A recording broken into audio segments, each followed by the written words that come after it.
Tell me how you constructed the course to like just a little bit kind of high level of how you've built it out to be able to allow people to build that stock those sort of core components to be able to play in this world. Hmm. Yeah, well, I think going back to the idea of people who are really strong in the intersubjective, and then another group that's maybe really strong in the external and sort of the it. Um, we sort of built a bit of a pedagogy that sort of starts off at some really, we'll call them basic levels, and we sort of just keep building and adding like another layer of complexity onto it. So we will sort of start off with just some really basic relating, where we can turn off our, sort of our cognition and be more in the present moment and just try to flow with that and notice what that's like before we move into anything that's like circling, before we move into anything that's like sense making as a group, and bringing on collective intelligence. So, so yeah, I mean, it's 12 weeks. And while that might sound like a long time, in many ways, the course actually goes pretty rapidly. And I think that's good for what we're attempting to do in this course is, sort of spark that fire and, help people sort of notice where they are and where they sit, and then what they might want to put their attention on in other areas that they know they've got locked down pretty well.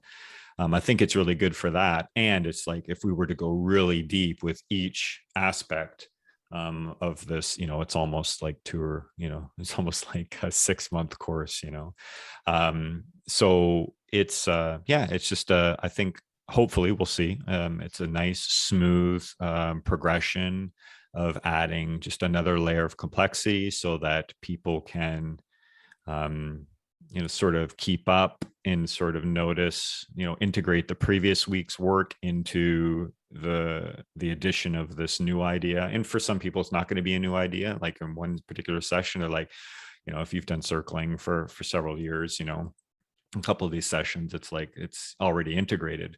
But then you can sort of use those opportunities to take in some of that richness, and then when we come to something that's novel for you, then you can just start working on that basic stuff. But then when you're in there, you've got all this strength of the intersubjective, so you're totally cool there, but then you can sort of focus on and bring your attention to the sense making side of things. So I think it affords that. I mean, everybody's who's in it's going to probably have their own experience. Everybody's coming into the course with whatever capacities they have.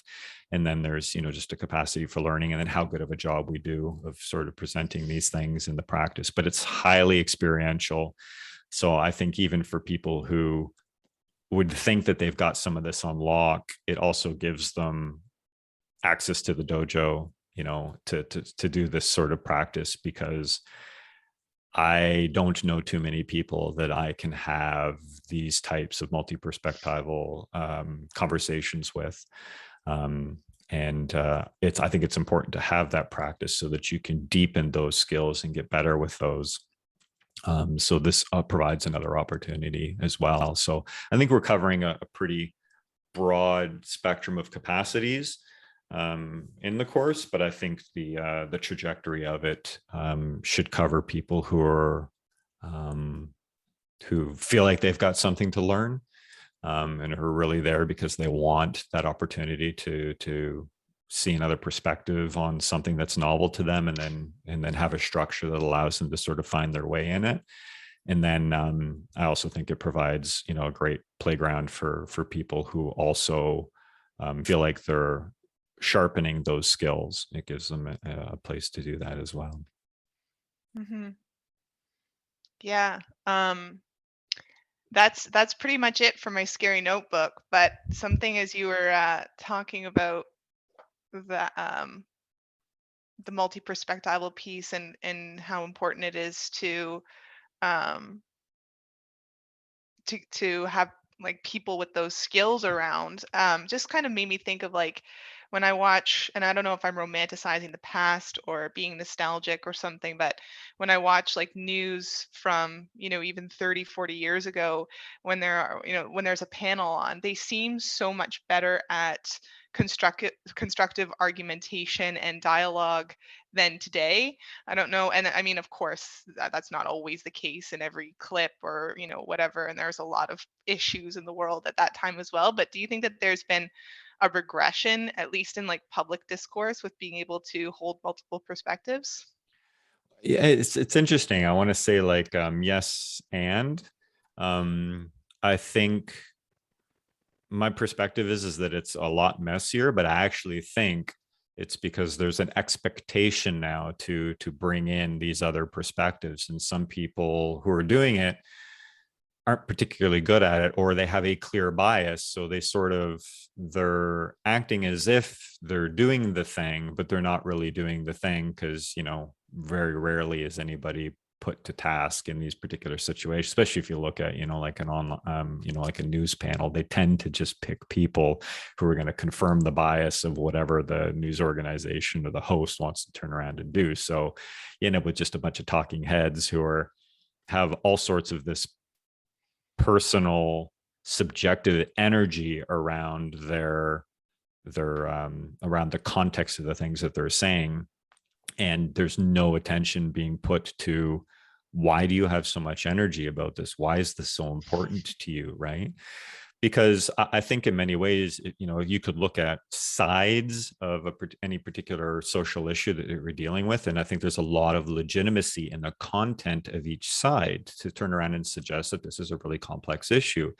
But what we don't tend to get is sort of the subjective impact of people really realizing, like, why is this so important to me? Why am I so staunchly in this particular place? And I think, that just, leads to that regression of tribalism, because it feels good, because you've got all the Mhm. support of your tribe. There's that belonging sort of feeling. I think it's really manipulated, obviously, in the media, just around bias, in general. But I think it's this expectation that they're not just focused anymore on the mathematics, on the scientific logic of it. There's so much editorializing that's happened. The lines have blurred, and in some ways, this could be good, because there are more stories that are about personal impact, although it tends to be impact about groups. But still, like, we're actually looking at that. Like, there's the actual idea that we care what the impact is on a particular group about something.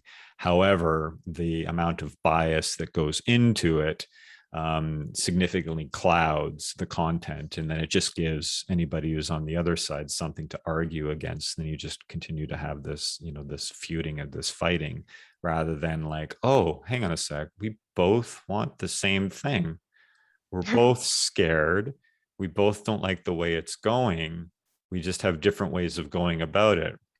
Like, can we Yeah. acknowledge that? That's almost never acknowledged. So yeah, I think there's a regression into tribalism, because there's so much personal impact that's being allowed to come out, or even invited, or even expected now in public discourse, even from the quote unquote experts or journalists, where Hmm. that I don't think would have been allowed. And I think, I'm not quite sure what pieces you're looking at, but my imagining, based on stuff that I've seen from the past, certainly 40, 50 years ago, I wasn't watching the news. But, then it's like the only time you could really see personal impact was, if somebody important died, like I've got Cronkite and sort of the JFK sort of thing in my mind, or things around Vietnam. Hmm. And, I And that think was that was like very surprising at that time that he showed emotion as a reporter. Yeah. exactly. Yeah. Yeah. Like, to bring in, because, it was a very official and professional job. And when you're doing, you're not being, it's important, Yeah. that we're projecting a sort of professionalism. And in many ways, that was good, because there was so much emphasis on, or at least it seemed like there was so much emphasis on what the truth was. However, we are not just computing machines. We're also emoting and feeling machines, and that's been largely ignored. I mean, that's obviously John's, huge chunk of, how we got to where we are, that we've have this crisis of meaning is because we've really abandoned the spiritual side of things, which used to be propped up through religion, and there's just so much wholesale rejection of religion in the in the younger generations, and I think in some ways for really good reasons, but they have nothing to replace it. So they've got all these feelings, but they also think certain ways about, they have certain grasps on reality. So I do see it as an evolution, but I think there hasn't been enough cleanup. The standards of it's been too attractive on the entertainment end of things to turn around and make a profit. So let's rile people up and get them angry so they'll flip on the TV, because even when you're angry, you tend to feel more alive. So I think people who are lacking meaning are lured into things to be angry about, because if they, even if they're not conscious about it, it's just like they've got an outlet for it, and that's been really intoxicating. And so I think there's been no incentive for the talking heads on TV and stuff to be better at what they're doing. The division that Mhm. it creates is just ultimately better for them. And I don't think it's a grand conspiracy. I don't think anybody's sitting around in the boardroom saying like, how do we destroy humanity this week? How do we But I'm take it sure down? they are sitting around saying, how do we spice up the emotion? How do we increase the captivation aspect of it to, like, I'm Totally. sure there's some of that. Like, Totally. Oh yeah, yeah. yeah, because again, game A sort of mentality is like, how do we how do we take care of this thing in the way in which we're known to do it? How do we improve viewership and everything else? So Mhm. there's And if lots we of motivation for them to do that, not much motivation for them to do their sense making better. Yeah, and it occurs to me, like, what would the world be like, or if there was more, like, even if our own tastes, even if we're not that influential, in terms of structures, like, I'm not like a producer of a news show or anything like that, but if my own personal tastes shifted more into the direction of multi-perspective and nuance, and people being able to recognize how their very relevant humanity may be biasing a situation, and not to discard that humanity and go back 60 years and say it's not allowed here in this space, but to just at least acknowledge it and bring it in, and then step to the right or left of it and look at something else. Like, I could see myself really appreciating a news show or any entertainment or any information that did that. But until and unless we um, stoke our palate in the direction of that flavor of soup, it's not going to happen. And I think we just need more of it, maybe sort of that idea. And I don't know if this is originally Wilbur's, but this is where I heard it from. And it's like, if you can get 5% of a population to sort of adopt something, that's almost enough where you could create a cascading effect. You kind of got to get over it. I think he said it's somewhere between 5 and 10%. And I think, sort of the things that you're talking about, they do exist, but they exist in the alternative media in terms of online and YouTube, and maybe that's some of why that's come online in the more corporate run, profit driven, profit motive, capitalistic infrastructure. What do I want to say?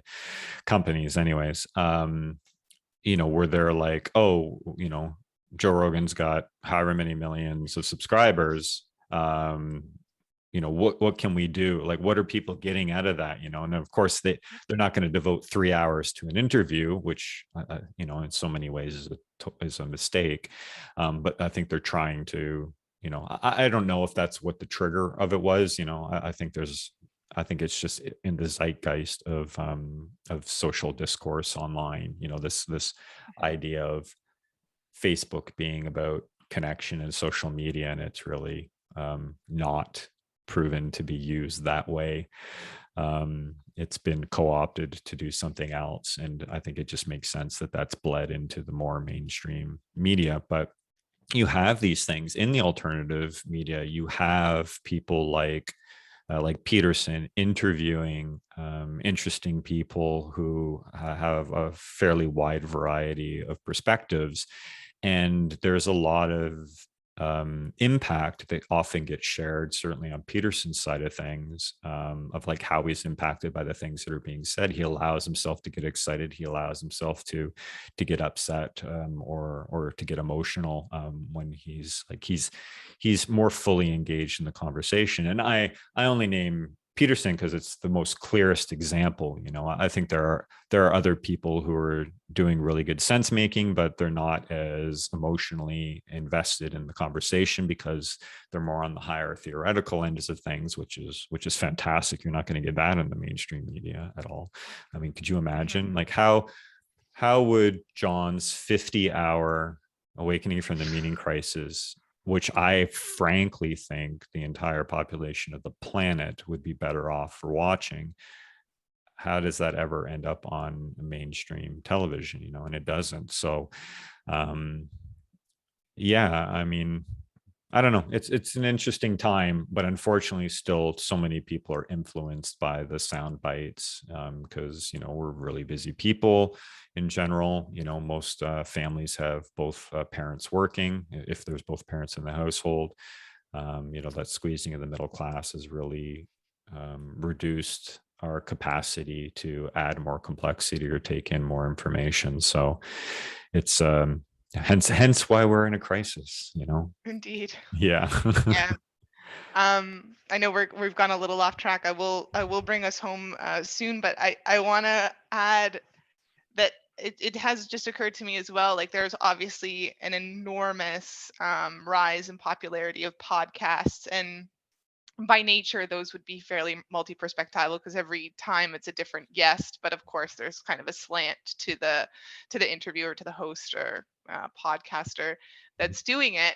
But and I engage with that as well. I like podcasts, and it occurs to me that of the people that probably listen to podcasts and like to seek that out and try to get some of that need met, that who are busy and maybe listening while they're washing the dishes, maybe they don't have the bandwidth to take in John Vervaeke's series, but they have the bandwidth for sort of a light version in certain ways and get kind of snippets of it or whatever. Mhm. And then it occurs to me that the news for in this sort of frame that I'm kind of setting up, like to these people maybe, is, to me anyway, and to some people that I speak with, it's almost like clowns.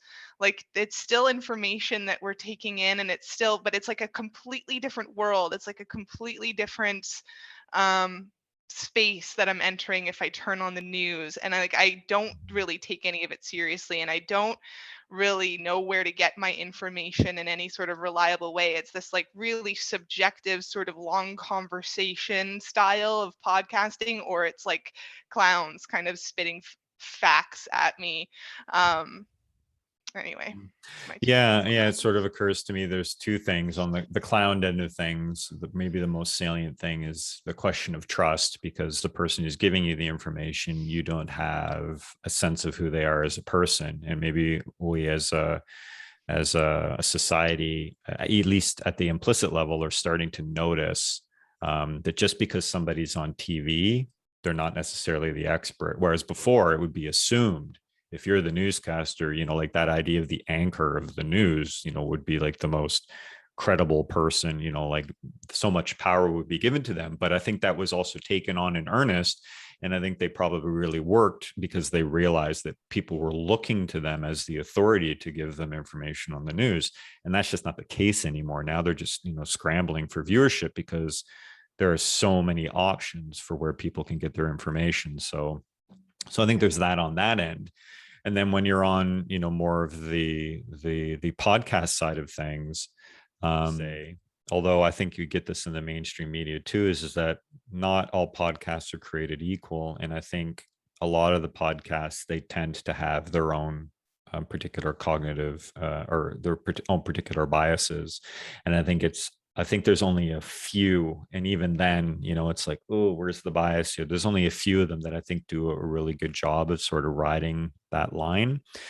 And I think that's just because a lot of them have decided to plug into the political spectrum, the new religion of politics, and they just pick whichever church they want to belong to because there's a huge viewership there in that particular church. And there's also lots of benefit to riling them up and pitting them against the other church. So I think there's still a lot of, even in the 2 or 3 hour podcast realm, there's just like, yeah, we're going to make it look like we're, interviewing, but it's just 3 hours of cognitive bias, For it's, sure. yeah, it's just complete confirmation of the viewer's beliefs, and it just feels good to not feel like you're alone, to feel like you're part of a group that strongly believes in something. And then there's others, and again, I don't think there's too many of them, that I think challenge perspectives, because I think when you've got, and I've got whatever my issues are in terms of Rogan, but I think if we look at Joe Rogan, here's somebody who in so many ways on the political side of things is so progressive and left leaning, but then also has all these right leaning, like he can't be pinned down in that particular way, even though I imagine he would consider himself a progressive and would vote democratically, in terms of on the political spectrum. But you got a guy, he's a hunter.